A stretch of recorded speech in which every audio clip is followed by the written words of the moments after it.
اللہ آسمانوں اور زمین کا مالک ہے، اور اس کے سوا ہم کسی کو معبود سمجھ کر نہیں پکاریں گے، اور بے شک اللہ سب سے بڑھ کر مہربان ہے۔ تو آج ہم دیکھتے ہیں کہ ہم جو مسلمان ہیں وہ تعداد میں بھی بہت زیادہ ہیں، اور حج اور عمرہ بھی پہلے سے بہت زیادہ کیا جاتا ہے، نمازیں بھی پہلے سے زیادہ پڑھی جاتی ہیں، اور صدقہ اور خیرات بھی پہلے سے زیادہ کیا جاتا ہے۔ تو کیا وجہ ہے کہ سب کچھ زیادہ ہونے کے باوجود ہم مسلمان جو ہیں وہ بستی میں ہی چلتے جا رہے ہیں، یعنی ہم اندھیروں میں ڈوبتے چلے جا رہے ہیں؟ تو اس کی آخر کیا وجہ ہے؟ اس کی ایک ہی وجہ ہے کہ جو گناہ اللہ کے نزدیک سب سے بڑا ہے، اس کو آج کے دور میں ہم مسلمانوں نے سب سے چھوٹا گناہ سمجھنا شروع کر دیا ہے، اور اگر دوسرے معنوں میں دیکھیں تو ہم نے اس کو گناہ ہی نہیں سمجھا، اس کو گناہ ہی سمجھنا چھوڑ دیا، اور وہ ہے شرک۔ شرک کے بارے میں اللہ نے قرآن میں بھی جگہ جگہ ارشاد فرمایا ہے کہ اللہ قیامت کے دن جس کے چاہے گا گناہ بخش دے گا، مگر شرک کبھی معاف نہیں کرے گا، اور جس نے شرک کیا اس نے اپنی جان پہ ظلم کیا۔ اور آج ہم مسلمانوں نے شرک کو شرک ہی سمجھنا چھوڑ دیا، اور موجودہ دور میں اگر آپ دیکھیں تو یہ دنیا اتنی شرک سے بھر چکی ہے کہ اس سے پہلے کبھی نہیں تھی۔ میں آپ کو شرک اور اس کی اقسام جب بتاؤں گا تو آپ اپنے ارد گرد گھوم کے نظر گھما کے دیکھیں تو آپ کو بھی یہی لگے گا کہ شرک جو ہے وہ واقعی اب اس دنیا میں بہت زیادہ پھیل چکا ہے۔ تو اب جو موجودہ دور ہے اس میں جو شرک ہے وہ کیا چیزیں ہیں؟ شرک صرف یہ نہیں ہے کہ ہم زبان سے یہ کہتے ہیں کہ اللہ کا کوئی شریک نہیں ہے، نہیں، ہمیں عملی طور پہ بھی اس چیز کو ثابت کرنا ہے کہ ہم عملی طور پہ بھی اللہ کے ساتھ کسی کو شریک نہیں ٹھہراتے۔ اگر آپ دیکھیں تو آج ہم نے آرٹ اور کلچر کے نام پہ، ڈیکوریشن کے نام پہ، اور اگر آپ دوسرے معنوں میں دیکھیں تو ہم نے کافروں کا کلچر جو ہے اس کو اڈاپٹ کیا ہے۔ تو ان چیزوں کے نام پہ ہم نے جو بت اور یہ جو اسٹیچوز ہیں یہ اپنے گھروں میں ہم نے سجا لیے ہیں، جو غیر ضروری تصویریں ہیں جو دیواروں پہ ہم نے اپنے گھروں میں سجا لی ہیں، یہ سب کی سب جو ہے نا یہ فارم آف شرک ہے۔ اب اگر کسی کے گھر میں ڈیکوریشن پیس پڑا ہوا ہے، چاہے اس کی شکل کچھ بھی ہے، وہ کوئی خرگوش کی شکل ہو سکتی ہے، کوئی ہرن کی مجسمہ ہو سکتا ہے، کوئی شیر کا مجسمہ ہو سکتا ہے، کوئی ایگل ہو سکتا ہے، تو وہ بھی بت ہی ہے اس میں۔ اور ان بتوں میں جو خانہ کعبہ میں پڑے ہوئے تھے، جو ابراہیم علیہ السلام نے توڑے تھے، ان میں اور ان میں کوئی فرق نہیں ہے، وہ بھی بت تھے، یہ بھی بت ہے، صرف شکلوں کا فرق ہے، اور آپ کہہ لیں کہ جسامت کا فرق ہے، وہ بھی بے جان تھے، یہ بھی بے جان ہے۔ وہ بھی اس وقت کے لوگوں کو نہ کوئی نفع یا نقصان پہنچا سکتے تھے، اور یہ بھی آج کے دور میں نہ کسی کو نفع یا نقصان پہنچا سکتے ہیں۔ تو ابراہیم علیہ السلام، اب ان کو ان بتوں سے کوئی مسئلہ نہیں تھا، چاہتے تو وہ پڑے رہتے تھے، ان کو کیا تھا، وہ تو ایک اللہ کی عبادت کرتے تھے، لیکن انہوں نے ان بتوں کو توڑ کے تو یہ عملی طور پہ ثابت کیا کہ وہ صرف زبان سے یہ نہیں کہتے بلکہ عملی طور پہ بھی اللہ کے ساتھ کسی کو شریک نہیں ٹھہراتے تھے۔ اب ایک ابراہیم علیہ السلام کے دور میں جب شہر کے لوگ سب باہر چلے گئے تو ابراہیم علیہ السلام نے سارے بتوں کو توڑ دیا، ایک بت کو نہیں توڑا جو بڑا بت تھا، اس کے کندھے پہ وہ کلہارا رکھ دیا، اور جب شہر کے لوگ باہر سے واپس آئے تو انہوں نے دیکھا کہ ہمارے باطل خداؤں کو کسی نے توڑ دیا ہے، تو ان میں سے ایک نے کہا کہ ہم نے ابراہیم علیہ السلام کے بارے میں باتیں کرتے سنا ہے۔ تو جب ابراہیم علیہ السلام کو بلایا گیا تو انہوں نے کہا کہ آپ اس بڑے بت سے پوچھیں، یہ آپ کو بتائے گا کہ کس نے یہ سارا باقی بت توڑے ہیں۔ تو وہ جو کافر تھے انہوں نے کہا یہ بت کیسے بات کر سکتا ہے، یہ تو بے جان ہے۔ تو ابراہیم علیہ السلام نے کہا کہ اگر یہ بے جان ہے، یہ تمہیں کچھ بتا نہیں سکتا کہ یہ کس نے ان کو توڑ دیا، تو پھر تم ان کی پوجا کیوں کرتے ہو، کیوں نہیں ایک اللہ رب العالمین کی عبادت کرتے تھے؟ تو وہ بجائے سمجھنے کے، غور و فکر کرنے کے، وہ ابراہیم علیہ السلام کی اور بھی خراب ہو گئے۔ تو اسی طرح اگر آپ دیکھیں تو خاتم النبیین محمد صلی اللہ علیہ وسلم فتح مکہ پہ جب خانہ کعبہ پہنچے تو محمد صلی اللہ علیہ وسلم کو ان بتوں سے کوئی مسئلہ نہیں تھا، وہ چاہتے تو صحابہ کرام سے کہہ سکتے تھے کہ ان بتوں کو اٹھا کے تو شہر سے باہر پھینکا، خود ہی یہ کافر لوگ اس کو اٹھا کے لے جائیں گے، لیکن حضرت محمد صلی اللہ علیہ وسلم نے ان بتوں کو اپنے ہاتھوں سے توڑا اور سب صحابہ کے سامنے توڑا، اور یہ پیغام دیا کہ میں نے صرف زبان سے نہیں بلکہ عملی طور پہ بھی شرک کو اپنے آپ سے بچایا ہے اور ان بتوں کو توڑا ہے۔ اور یہ پیغام انہوں نے اپنی امت کو قیامت تک کے لیے بتا دیا کہ آپ لوگوں نے بھی اپنے گھروں میں، اپنے علاقوں میں بتوں کو سجانا نہیں ہے بلکہ ختم کرنا ہے۔ تو اب لوگ مجھے باتیں کرتے ہیں کہ جی میری داڑھی نہیں ہے، میری نمازیں نہیں ہیں، تو یہ جو شرک ہے، یہ جو بت ہے، ان کو ختم کرنا، ان تصویروں کو ختم کرنا بھی تو سنت ہے. تو آپ جو میرے خلاف ویڈیوز بناتے ہیں اور مجھے کہتے ہیں کہ جی میری داڑھی نہیں ہے، تو یہ بتوں کو توڑنا، بتوں کو ختم کرنا، تصویروں کو ختم کرنا، یہ بھی تو سنت ہے. تو آپ یہ بھی سنت تو پوری کریں. تو یہ لوگ اس طرف نہیں آئیں گے. اب اگر آپ نظر دہرائیں تو آپ کو شرک کی بہت سی اقسام نظر آئیں گی. آپ بڑی بڑی ہاؤسنگ سوسائٹیز میں چلے جائیں، وہاں پہ انہوں نے بڑے بڑے بت بنائے ہوئے ہیں، اور وہ یہ کہتے ہیں کہ یہ ہماری سوسائٹیز کی زینت بڑھاتے ہیں، یہ ہماری سوسائٹی کے خوبصورتی کو بڑھاتے ہیں. بلکہ ایک لاہور میں ایک بہت بڑی ہاؤسنگ سوسائٹی ہے، انہوں نے تو پورا ایک بلاک بنایا ہوا ہے احرام مصر کے اوپر، اور وہ جو باتیں خدا ہیں وہ انہوں نے بڑے بڑے بنا کے رکھے ہوئے ہیں. تو اب یہ کیسے ہو سکتا ہے کہ ہم ایک اسلامک ملک میں رہتے ہیں، پاکستان ایک اسلامک کنٹری ہے، تو یہاں پہ اگر ہم باطل خداؤں کو، ان کے مجسموں کو ادھر جگہ جگہ سجائیں گے تو آپ کا کیا خیال ہے کہ اللہ ہماری مدد کرے گا؟ اللہ کبھی ہماری مدد نہیں کرے گا. ہم جو ہے وہ اپنے رستے سے بہت دور بھٹک چکے ہیں. تو آج ہمیں جو ہے یہ اپنے آپ کو ان جو شرک کی فارمز ہیں، جو شرک ہے، ان سے اپنے آپ کو بچانا ہوگا، ورنہ آپ بھول جائیں کہ اس ملک میں کوئی خوشحالی آئے گی، اللہ کی مدد آئے گی.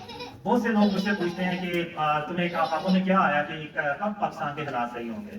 تو میں اپنے خوابوں کی بیس پہ چاہتا ہوں کہ جب تک ہم اپنے آپ کو شرک اور اس کی اقسام سے نہیں بچائیں گے، اس ملک کو شرک اور اس کی اقسام سے نہیں پاک کریں گے، تو تب تک آپ بھول جائیں کہ اللہ کی کوئی مدد آئے گی، اور تب تک پاکستان کے جو حالات ہیں وہ مزید خراب ہی ہوتے چلے جائیں گے، اور بہتری کی کوئی امید نہیں ہے.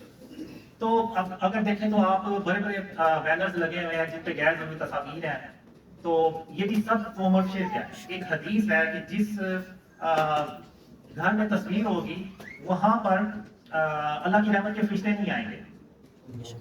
تو جب ایک تصویر سے اللہ کی رحمت کے فرشتے نہیں آئیں گے تو یہ جو بت ہیں جو ہم نے اپنے گھروں میں سجائے ہوئے ہیں، ان کے ہوتے ہوئے تو سوال ہی پیدا نہیں ہوتا کہ اللہ ہماری کوئی مدد کرے.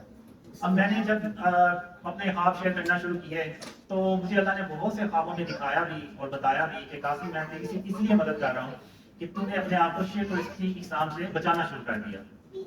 تو اب اتنے یعنی آپ دیکھیں کہ شرک اتنا پینیٹریٹ کر چکے ہیں کہ مکہ اور مدینہ بھی ان چیزوں سے پاک ہوئے ہیں.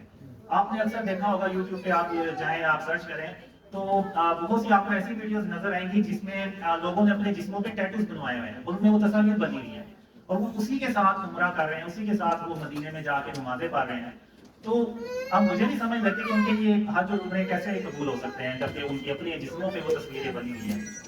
اور اگر آپ دیکھیں تو بہت سے لوگ مکہ اور مدینہ میں ٹی شرٹ پہن کے جاتے ہیں، قمیضیں پہن کے جاتے ہیں جن کے اوپر شیروں کے یا اس طرح سے دوسرے جانوروں کی تصویریں بنی ہوتی ہیں. تو اگر آپ دیکھیں تو ہمارے جو مکہ اور مدینہ جو اتنی پاک جگہ ہے وہ بھی شرک سے نہیں بچی ہوئی، وہاں بھی شرک کی آپ کو اقسام نظر آئیں گے. اب جو موجودہ پاکستان کے حالات ہیں اگر آپ دیکھیں تو یعنی جس طرح ہم جا رہے ہیں، آپ کیونکہ ذہن میں ہوگا کہ شاید آج سے 2-4 سال بعد ہمیں لائٹس اور پنکھے افورڈ کرنا بھی مشکل ہو جائے. جس طرح سے یہ بجلی کے بلز آ رہے ہیں اور مہنگائی ہو رہی ہے اور پیٹرول کی پرائسز اوپر جا رہی ہیں، تو یہ سب اس لیے ہو رہا ہے کہ ہم جو بھی پلانس بناتے ہیں گورنمنٹ کے لیول پہ، جو بھی پلانس بناتے ہیں تو اللہ کی مدد ہمارے ساتھ ہوتی ہی نہیں ہے. جب اللہ کی مدد ہی ہمارے ساتھ نہیں ہوتی تو وہ جو پلانس ہم بناتے ہیں وہ بجائے کامیاب ہونے کے وہ الٹے ہو جاتے ہیں، اور ہم جو ہے وہ اور زیادہ قرضہ لینا پڑتا ہے اور زیادہ مہنگائی کرنی پڑتی ہے. تو پاکستان جب بنایا گیا تو ہم نے اللہ کے نام پہ بنایا. یعنی پاکستان کا مطلب کیا؟ لا الہ الا اللہ. اور لا الہ الا اللہ کا مطلب کیا؟ کہ ایسی جگہ جو ہر طرح کے شرک سے پاک ہو. یہ نہیں ہے کہ ہم زبان سے تو کہتے ہیں کہ اللہ کا کوئی شریک نہیں ہے، لیکن عملی طور پہ ہم نے اپنے گھروں میں بت بھی سجائے ہوئے ہیں اور ہم نے تصاویر بھی لگائی ہوئی ہیں، اور ہم انڈین موویز بھی دیکھتے ہیں. اور انڈین موویز میں آپ کو شاید کوئی ایسی مووی ملے جس میں وہ اپنے وفات خدا نہیں دکھاتے. تو یعنی ایک مسلمان جب کوئی مووی دیکھتا ہے انڈین مووی اور اس میں وہ جب باطل خدا کے کرشمے دکھاتے ہیں، بتاتے ہیں کہ فیروز جو تھا وہ ناکام ہو رہا تھا اور باطل خدا نے اس کی مدد کی اور وہ کامیاب ہو گیا. اب وہ سٹوری ایک مسلمان اپنے کسی دوسرے مسلمان کو شیئر کرے گا، کہے گا کہ یار تم بھی فلم دیکھنا بڑی اچھی ہے. تو وہ اب عملی طور پہ تو وہ شرک کر رہا ہے، وہ اپنی زبان سے مانے یا نہ مانے کوئی علیحدہ بات ہے، لیکن عملی طور پہ تو اس نے کیا ہے. جیسے یہ بت رکھے ہوئے ہیں اور تصاویریں رکھی ہوئی ہیں، تو ہمیں عملی طور پہ بھی یہ ثابت کرنا ہے کہ ہم شرک اور اس کی اقسام سے اپنے آپ کو بچاتے ہیں. تو اب جو اسٹیچوز ہیں.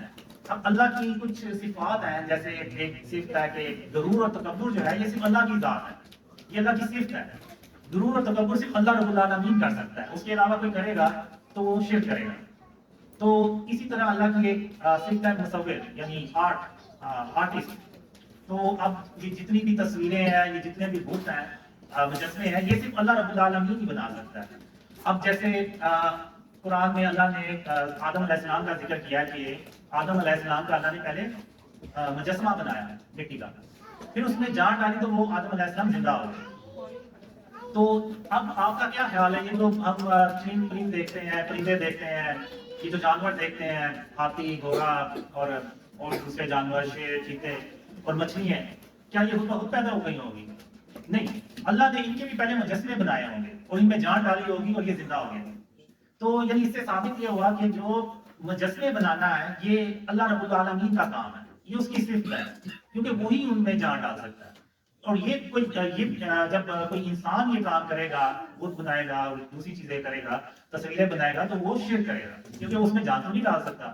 تو قیامت کے دن اللہ جنہوں نے بت بنائے ہیں، جنہوں نے بت اپنے گھروں میں رکھے ہوئے ہیں، اللہ ان سے کہے گا کہ اس میں جان ڈالو. وہ نہیں جان ڈال سکیں گے. جب وہ جان نہیں ڈال سکیں گے تو اللہ جو ہے وہ ان کو جہنم میں پھینک دے گا. تو اس لیے یہ جو مجسمے بنانا، یہ سارے کام جو ہیں یہ اللہ رب العالمین کے ہیں، یہ ہم انسانوں کے نہیں ہیں.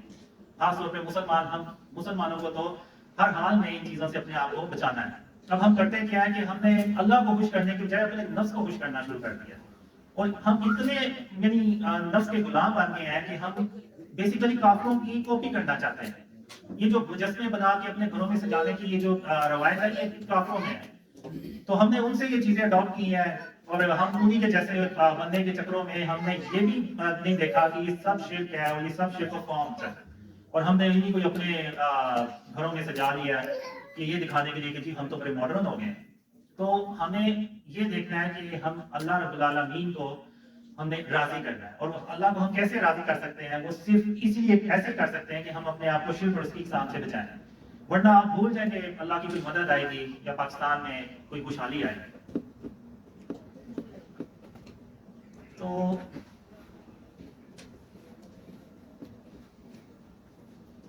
اسی طرح قرآن میں ایک اللہ نے مثال دی ہے کہ عیسیٰ علیہ السلام نے ایک چمگادڑ کا مجسمہ بنایا اور اس میں جان ڈالی اور وہ پرندہ بن کے ہو گیا. تو اس سے اللہ یہ بھی ہمیں سمجھانا چاہ رہا ہے کہ ہم نے یعنی جو مجسمہ بناتا ہے یا بت بناتا ہے تو وہ بھی اس کو اس میں جان بھی ڈالنی ہوگی. اب چونکہ عیسیٰ علیہ السلام اللہ کے نبی ہیں، تو انہوں نے اس میں اللہ کے حکم سے جان بھی ڈالی. تو ہمیں اللہ نے ان مثالوں سے یہ ہمیں بتانے کی کوشش کی ہے کہ جو بت ہے نا، ہم نے ان سے اپنے آپ کو بچانا ہے، کیونکہ ہم اس میں جان نہیں ڈال سکتے. تو جب جان ہی نہیں ڈال سکتے تو پھر اور جب ہمیں یہ کوئی نفع نہیں پہنچا سکتے، کوئی نقصان نہیں پہنچا سکتے، تو پھر ہم ان کو کیوں رکھتے ہیں؟ اور ہم نے تو اپنے نبی خاتم النبیین محمد صلی اللہ علیہ وسلم کی سنت پہ عمل کرنا ہے.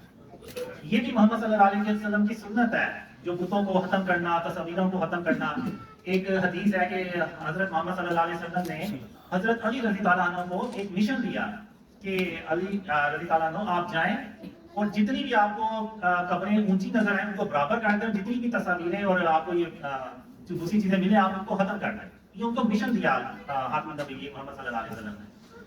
تو اگر ہم چاہتے ہیں کہ ہمارا ملک جو ہے وہ ترقی کرے، ہمارے ملک میں خوشحالی آئے، تو ہمیں اللہ رب العالمین کو خوش کرنا ہے. اور ہم اللہ رب العالمین کو تبھی خوش کر سکتے ہیں جب ہم شرک اور اس کی اقسام سے بچائیں. ورنہ ہم ہر کام پہلے سے زیادہ کرتے ہیں، لیکن آخر کیا وجہ ہے کہ اللہ کی مدد ہمارے ساتھ نہیں ہے؟ تو اس کی ایک ہی وجہ ہے کہ آج ہم شرک جو ہے اس کو شرک ہی نہیں سمجھتے، اس کو کوئی گناہ ہی نہیں سمجھتے، بلکہ اس کو تو ہم اپنے گھروں کی زینت سمجھتے ہیں کہ یہ جو بت ہے، یہ جو ڈیکوریشن پیسز ہے، یہ ہمارے گھروں کی زینت بڑھاتے ہیں، یہ ہماری ہاؤسنگ سوسائٹیز کی زینت بڑھاتے ہیں. تو بجائے اس کے کہ جو گناہ سب سے بڑا ہے اللہ کے نزدیک، جس کی کوئی معافی نہیں ہے، اس کو آج مسلمانوں نے ایک چھوٹا سا گناہ سمجھ لیا. تو آج ہمیں اس پہ غور و فکر کرنے کی ضرورت ہے. اس کے بعد میں آؤں گا کہ ڈریمز جو ہے، یہ جو خواب ہے، کیا یہ حجت اسلام میں حجت ہے یا نہیں ہے؟ تو اس سے پہلے میں یہی سمجھتا رہا تھا کہ یہ شاید کوئی حدیث ہے جس میں یہ ہے کہ جو خواب ہے وہ حجت نہیں ہوتے. تو میں نے کچھ دن پہلے عرفان بھائی سے پوچھا کہ آپ مجھے بتائیں گے یہ حدیث ہے یا کیا ہے، اگر حدیث ہے تو اس کا ریفرنس کیا ہے؟ تو عرفان بھائی نے مجھے بتایا کہ یہ کوئی حدیث نہیں ہے، یہ صرف علماء کا ایک موقف ہے کہ جو ڈریمز ہیں یہ اسلام میں حجت نہیں ہوتے۔ تو میں یہی سمجھا تھا جیسے وہ مخالفین جو ہیں وہ ایسے ویڈیوز بناتے ہیں اور ایسے بتاتے ہیں کہ خواب جو ہے وہ حجت نہیں ہوتے، تو میں یہ سمجھا کہ شاید یہ حدیث ہے، اور شاید میرے جیسے اور بھی بہت سے لوگ سمجھتے ہوں کہ یہ حدیث ہے۔ تو بعد میں مجھے پتا چلا کہ یہ حدیث نہیں ہے، یہ علماء کا موقف ہے۔ تو میری علماء سے یہ گزارش ہے کہ وہ اپنا اس پہ کلیئر موقف دیں کہ خواب جو ہے وہ حجت کیوں نہیں ہو سکتے۔ تو عرفان بھائی نے مجھے بتایا کہ صرف وہ خواب حجت نہیں ہوتے جس میں کوئی غیر شرعی احکامات ہوں، جس میں ایسی کوئی بات نہیں ہے، وہ خواب حجت ہوتے ہیں۔ اب میرے خوابوں میں سب سے اہم پیغام ہی یہ ہے کہ اپنے آپ کو شرک اور اس کی اقسام سے بچائیں، تو یہ حجت ہے، پوری امت کے لیے حجت ہے، اس میں ایسی کیا برائی ہے۔ تو اب یہ دیکھیں کہ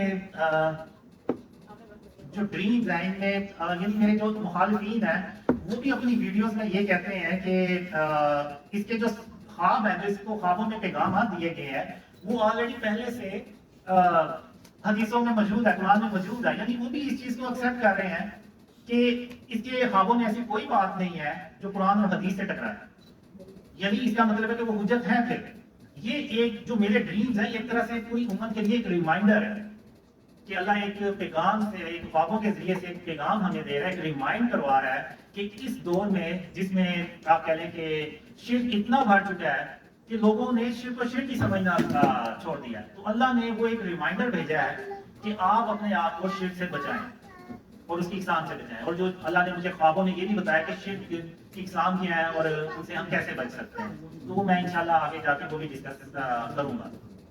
تو میری علماء سے یہ گزارش ہے کہ وہ اس چیز پہ کلیئر موقف دیں کہ خواب جو ہے وہ اسلام میں حجت کیوں نہیں ہو سکتے۔ تو ایسا نہ ہو کہ اللہ اپنی رحمت سے جب یہ خواب سچ کر دکھائے تو یہ جو دوسرے جو مسلمان ہیں، خاص طور پہ جو آپ کو فالو بھی کرتے ہیں، وہ آپ سے پھر یہ کہتے پھریں گے کہ آپ تو کہا کرتے تھے کہ ڈریمز حجت نہیں ہوتے، تو اس کے خوابوں پہ عمل کرتے ہوئے جب ہم نے اس ملک کو شرک اور اس کی اقسام سے پاک کیا تو اللہ کی رحمتیں اور برکتیں نازل ہوئی اور ہم ان مشکلات سے باہر نکل گئے اور اس ملک میں خوشحالی آ گئی، تو آپ کیا کہتے تھے کہ یہ حجت نہیں ہوتے، اس کے خواب تو پاکستان کے لیے حجت بن گئے ہیں، اور بلکہ نہ صرف پاکستان کے لیے بلکہ پوری امت کے لیے حجت بن گئے ہیں، پوری امت کو یہ پیغام دیا پوری دنیا میں کہ اگر آپ نے بھی ان اندھیروں سے باہر نکلنا ہے تو آپ بھی اپنے آپ کو شرک اور اس کی اقسام سے بچائیں، تو آپ بھی اسی طرح ہی خوشحال ہو جائیں گے جیسے کہ آج پاکستان کے لوگ ہیں۔ تو ایسا نہ ہو کہ کل کو آپ لوگ جو ہیں مسلمان وہ آپ کی علماء کو یہ کہتے کہیں کہ آپ کی یہ بات، اگر یہ بات غلط تھی تو ہو سکتا ہے آپ کی باقی باتیں بھی غلط ہوں، تو وہ آپ کی باقی باتوں پہ بھی یقین نہ کریں۔ تو میری آپ سے یہ گزارش ہے کہ آپ اس پہ کلیئر موقف دیں کہ کون سے خواب حجت ہوتے ہیں اور کون سے خواب حجت نہیں ہوتے، کیونکہ جو میرے مخالفین ہیں وہ اس چیز کو بیس بنا کے کہتے ہیں کہ دین جو ہے وہ حجت نہیں ہوتے۔ میں آپ کو مثالیں بھی دوں گا کہ اسلام میں خوابوں کی اہمیت کتنی زیادہ ہے۔ تو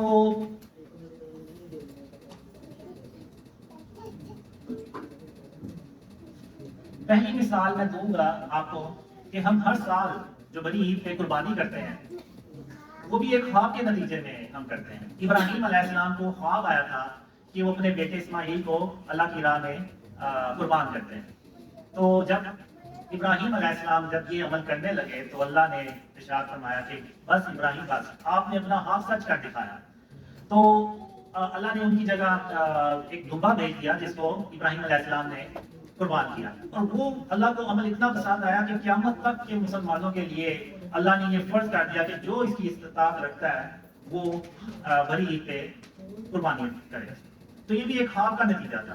پھر اس کے بعد اگر آپ دیکھیں تو یوسف علیہ السلام ان کو بھی خواب آیا، اور یوسف علیہ السلام کے دور میں کافی بادشاہ جس نے یوسف علیہ السلام پہ ظلم کیا ان کو جیل میں بھیج دیا، اس ظالم بادشاہ کو ایک خواب آیا کہ 7 پتلی گائے جو ہیں وہ ایک 7 موٹی گایوں کو کھا رہی ہیں، تو اس وقت کسی کو اس کی تعبیر نہیں سمجھ آئی، تو بادشاہ کا ایک درباری ہوتا تھا، تو اس نے کہا کہ مجھے ایک شخص کا پتہ ہے وہ آپ کو اس خواب کی تعبیر بالکل صحیح بتائے گا، تو ان کا نام ہے یوسف علیہ السلام۔ تو جب یوسف علیہ السلام کو بلایا گیا تو یوسف علیہ السلام نے جو اس خواب کی تعبیر بتائی وہ یہ بتائی کہ 7 خوشحالی کے سال آئیں گے، پھر اس کے بعد 7 خشک سالی کے سال آئیں گے۔ تو آپ نے خوشحالی کے سالوں میں جو اناج جمع کیا ہوگا وہ آپ نے باقی خشک سالی کے سالوں میں ان کو استعمال کرنا ہے۔ تو پھر یوسف علیہ السلام کو یہ اس کی ذمہ داری دی گئی کہ آپ اس پہ کام کریں۔ تو یوسف علیہ السلام نے اللہ کی مدد سے اس پہ کام کیا، اور وہ اس وقت کے لوگ جو ہے وہ اس قحط زیادہ جو سال تھے ان سے وہ بچ گئے۔ تو وہ بھی ایک خواب تھا، اور وہ ایک ظالم بادشاہ کا خواب تھا جو اللہ کو مانتا بھی نہیں تھا، تو اس کا خواب بھی سچا ہوا۔ تو اس کے بعد اگر آپ دیکھیں تو جو اذان ہوتی ہے وہ بھی 3 صحابہ کو خوابوں میں آیا اذان کے بارے میں، جو ہم دن میں 5 بار سنتے ہیں۔ تو اب علماء کہیں گے کہ یہ نبیوں کے خواب تھے یا نبیوں نے اپروو کیے تھے خواب۔ وہ جو ظالم بادشاہ کو خواب آیا تھا وہ یوسف علیہ السلام یعنی اللہ کے نبی نے وہ خواب اپروو کیا تھا۔ تو چلیں یہ بھی مان لیتے ہیں، کیونکہ جو نبی کا خواب ہوتا ہے وہ وہی ہوتا ہے، بلکہ نبی جو ہوتے ہیں اللہ کے، ان کا ایک ایک بات ایک ایک عمل وہ اللہ کی طرف سے ہوتا ہے۔ تو چلیں یہ بھی مان لیتے ہیں کہ وہ چونکہ نبیوں نے اپروو کیا تھا۔ تو اب میں ایک آپ کو ایسی مثال دوں گا جو یعنی خاتم النبیین محمد صلی اللہ علیہ وسلم کے بعد ایک آدمی کو خواب آیا تھا، اور وہ خواب اس وقت کے خلیفہ کے لیے بھی حجت بنا، اور اس وقت پوری کی جو پوری امت تھی ان کے لیے بھی وہ حجت بنا۔ وہ خواب یہ ہے کہ حضرت عمر رضی اللہ عنہ جب خلیفہ تھے تو ان کے دور میں قحط پڑ گیا، اور قحط اتنا زیادہ پڑ گیا کہ حضرت عمر رضی اللہ عنہ کو جو گورنر تھے ان سب کو انہوں نے کام پہ لگا دیا کہ آپ جو ہے وہ اناج بھیجیں، اور جب آپ اناج بھیجیں اور یہ جو قحط جدھر پڑا ہوا ہے اس کو ہم کنٹرول کریں۔ تو حضرت عمر رضی اللہ عنہ نے ایک ایسا سسٹم بھی بنایا کہ گورنمنٹ کے لیول پہ 30,000 لوگوں کو، تقریباً 30,000 لوگوں کو مدینہ میں ہر روز کھانا کھلایا جاتا تھا۔ اور اتنا قحط تھا کہ حضرت عمر رضی اللہ عنہ کو وہ قانون جو محمد صلی اللہ علیہ وسلم نے بنایا تھا، یعنی چور کا ہاتھ کاٹنا، اس کو بھی چینج کیا کہ قحط زیادہ علاقے میں یہ قانون لاگو ہی نہیں ہوتا۔ تو یعنی اتنا شدید وہ قحط تھا، اور کئی مہینوں تک وہ قحط چلا، اور وہ حضرت عمر رضی اللہ عنہ یعنی جو خلیفہ تھے ان کو بھی کوئی رستہ نہیں تھا مل رہا کہ ہم اس قحط سے کیسے باہر نکلیں۔ پھر اس وقت ایک آدمی کو جو عام شخص تھا اس کو خواب آیا، ان کی خواب میں حضرت محمد صلی اللہ علیہ وسلم آئے اور حضرت عمر رضی اللہ عنہ کے لیے ایک پیغام بھیجا۔ وہ شخص حضرت عمر رضی اللہ عنہ کے پاس گئے اور اپنا خواب انہوں نے حضرت عمر رضی اللہ عنہ سے شیئر کیا، بیان کیا۔ تو اب آپ یہ دیکھیں کہ وہ ایک عام اس وقت کے انسان تھے۔ تو حضرت عمر رضی اللہ عنہ نے ان سے یہ نہیں پوچھا آپ کی کریڈیبلٹی کیا ہے، آپ کی کیا یعنی حیثیت ہے، اس خواب کو میں کیوں مانوں۔ نہ حضرت عمر رضی اللہ عنہ نے یہ کہا کہ نعوذ باللہ، کیونکہ ان کے دل میں کوئی کینہ بغض اور غرور تکبر تو نہیں تھا، تو نہ حضرت عمر رضی اللہ عنہ نے یہ کہا کہ میں وہ ہوں جس کے بارے میں خود خاتم النبیین محمد صلی اللہ علیہ وسلم نے فرمایا کہ اگر ان کے بعد کوئی نبی ہوتا تو وہ حضرت عمر رضی اللہ عنہ ہوتے۔ نہ حضرت عمر رضی اللہ عنہ نے یہ کہا کہ میرے بارے میں حضرت محمد صلی اللہ علیہ وسلم نے خود یہ ارشاد فرمایا ہوا ہے کہ جہاں سے عمر گزرتا ہے وہاں شیطان اپنا رستہ ہی بدل لیتا ہے۔ اور نہ حضرت عمر رضی اللہ عنہ نے یہ کہا کہ مجھے اللہ نے اپنی رحمت سے عشرہ مبشرہ میں شامل کیا، تو میں کیسے تم مجھے کیسے اپنا خواب جو ہے وہ اس طرح سے بتا رہے ہو۔ انہوں نے ایسا کوئی سوال نہیں پوچھا، کوئی ایسی بات نہیں کی۔ یہ جو میرے مخالفین ہیں جو ویڈیوز بناتے ہیں وہ کہ جی میری داڑھی نہیں ہے، میری نمازیں نہیں ہے، اس کی کیا حیثیت ہے، اس کی کریڈیبلٹی کیا ہے، یہ تو دماغی طور پر پاگل ہے، اور پتہ نہیں کون کون سی کیسی ایسی باتیں کرتے ہیں۔ یعنی یہ ایسی باتیں کرتے ہیں جیسے پتہ نہیں دنیا کا جو علم ہے وہ اللہ نے نعوذ باللہ انہیں کو صرف سکھایا اور کسی کے پاس نہیں ہے۔ تو حضرت عمر رضی اللہ عنہ نے ایسی کوئی بات نہیں کی، بلکہ انہیں اپنی فکر ہو گئی کہ آخر میں نے ایسا کیا کیا ہے کہ خاتم النبیین محمد صلی اللہ علیہ وسلم کو میرے خواب میں نہیں آئے بلکہ کسی دوسرے خواب کے بندے کے خواب میں آئے ہیں اور میرے لیے پیغام بھیجا ہے، تو آخر مجھ سے ایسی کیا بات ہو گئی۔ تو پھر اس کے بعد حضرت عمر رضی اللہ عنہ نے اس خواب کے بارے میں باقی صحابہ سے مشورہ بھی کیا، اور پھر ایک خطبے کے دوران، جمعے کے خطبے کے دوران حضرت عمر رضی اللہ عنہ نے یہ ایکسیپٹ کیا کہ مجھ سے غلطی ہوئی ہے، تو ہم اب جو ہے نا اللہ سے نماز استسقاء کریں گے، نماز استسقاء کریں گے، یعنی اللہ سے دعا کریں گے، نماز پڑھیں گے کہ اللہ بارش برسائے۔ تو اس کے بعد پھر حضرت عمر رضی اللہ عنہ نے نماز پڑھی اور اللہ سے دعا کی، اور اس کے چند دنوں کے بعد